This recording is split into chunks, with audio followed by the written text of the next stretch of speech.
आपका साइंस और टेक्नोलॉजी की इस दुनिया में इस वीडियो में हम आपको बताने जा रहे हैं कि हमारी डेली लाइफ में इस्तेमाल होने वाले फूड प्रोडक्ट्स और कुछ बेहद जरूरी चीजों को आखिर फैक्ट्री में किस तरह से तैयार किया जाता है। तो चलिए बिना किसी देरी के वीडियो को शुरू करते हैं। Tomato ketchup making. Tomato ketchup आजकल हर फास्ट फूड में इस्तेमाल की जाने वाली चीज है। इसके बिना फास्ट फूड इंडस्ट्री अधूरी है। तो आइए जानते हैं आखिर इसको फैक्ट्रीज में बनाया कैसे जाता है। टोमेटो केचप बनाने के लिए सबसे पहले टोमेटो के खेतों में बड़े स्केल पर टोमेटो हार्वेस्ट किया जाता है। इसके लिए बड़ी बड़ी ऑटोमेटिक हार्वेस्टिंग मशीनों का इस्तेमाल किया जाता है। ये ऑटोमेटिक मशीनें टमाटर के पौधों को डायरेक्ट ही जमीन से काट कर उन्हें कन्वेयर के थ्रू अंदर कंटेनर में लेती जाती है और यहाँ अंदर लगी फिल्टर मशीनें टमाटर को उनके पौधों से सेपरेट करते हुए उसमें से टमाटर को अलग कर देती है और इस टमाटर को ये अलग कंटेनर में इकट्ठा करती जाती है। जब ये मशीन टमाटर के पूरे पौधे को काटती है तो इसमें कच्चे और पक्के सभी तरह के टमाटर आ जाते हैं। इसलिए फिर एक ऑटोमेटिक स्कैनर के जरिए इसमें से सफेद वाले टमाटर यानी कि कच्चे टमाटर को इनमें से फिल्टर कर लिया जाता है। फिर इन टमाटर को एक अलग कंटेनर में लोड किया जाता है। फिर इन सभी पके हुए टमाटर को टोमेटो केचप बनाने की फैक्ट्री तक लाया जाता है। यहाँ इन सभी टमाटर को एक बड़े पानी के कंटेनर में डाला जाता है। यहाँ इन टमाटर को वॉश करते हुए इन्हें कन्वेयर के थ्रू आगे भेज दिया जाता है। अच्छे से टमाटर को क्लीन करने के बाद इन सभी टमाटर को उबलते हुए पानी में डाला जाता है। यहाँ उबलते हुए पानी में इन टमाटर को काफी देर तक उबाला जाता है।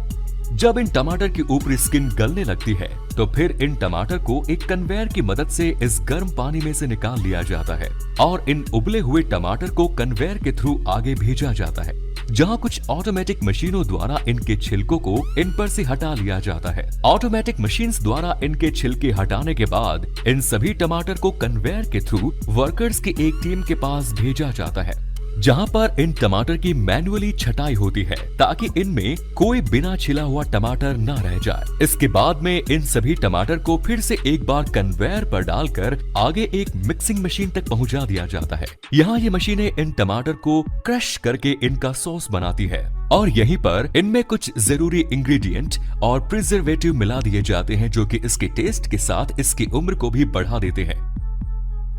Next is sugar making process. Sugar making process. Sugar बनाने के लिए सबसे पहले खेतों में से गन्ने को काटा जाता है और फिर इन्हें ट्रकों में लोड करके शुगर मिल तक लाया जाता है। फिर इन गन्नों को एक कटिंग मशीन के नीचे रखा जाता है, जहां इन गन्नों को छोटे छोटे टुकड़ों में काट दिया जाता है। फिर इन टुकड़ों को पानी के कंटेनर में डालकर धोया जाता है। अच्छी तरह से धोने के बाद इन गन्ने को एक क्रशिंग मशीन से गुजारा जाता है। यहाँ ये मशीन इन गन्नों को क्रश करते हुए छोटे छोटे टुकड़ों में बदल देती है। इसके बाद आप देख सकते हैं कि यह गन्ना बिल्कुल पतले पतले रेशो में कन्वर्ट हो जाता है।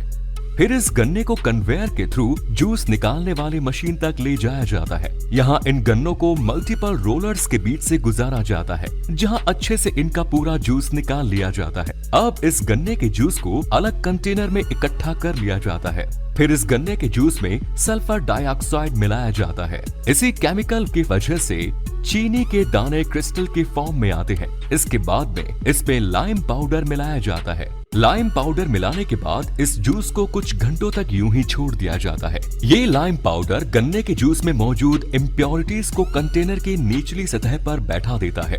फिर ऊपर बचे इस शुद्ध जूस को आगे इवेपोरेटर में भेजा जाता है, जहां इसे काफी हाई टेम्परेचर पर गर्म किया जाता है, जिससे इसका पानी वेपोराइज हो जाता है और इसमें सिर्फ शुगर का प्योर सिरप बचता है। धीरे धीरे ये सिरप गाढ़ा होते जाता है और इसमें चीनी के क्रिस्टल्स बनने लगते हैं। फिर इस सिरप को स्टीम से गर्म किया जाता है, जिससे इसका बचा कुचा मॉइस्चर हट जाता है और ये चीनी के क्रिस्टल इसके कंटेनर के दीवार के ऊपर चिपक के जाते हैं। फिर इन चीनी के दानों को पानी के प्रेशर की मदद से वॉश किया जाता है, जिससे ये व्हाइट क्रिस्टल की फॉर्म में आ जाते हैं। फिर ये चीनी बनकर पूरी तरह से तैयार हो जाती है।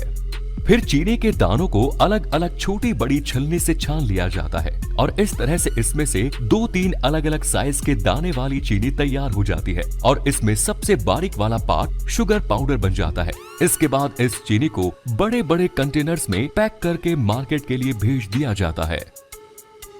Next is jaggery making.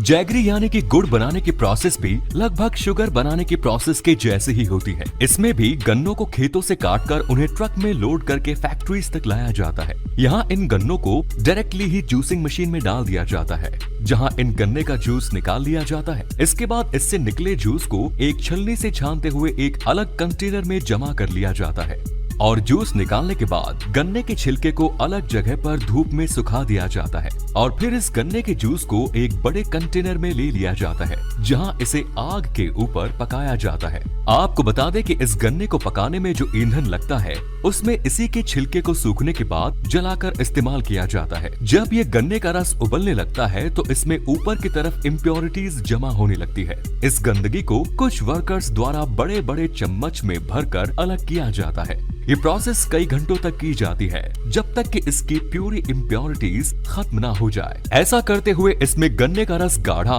और शुद्ध होते जाता है। फिर इसे बचे हुए शुद्ध गन्ने के रस में थोड़ा सा बेकिंग सोडा मिलाया जाता है।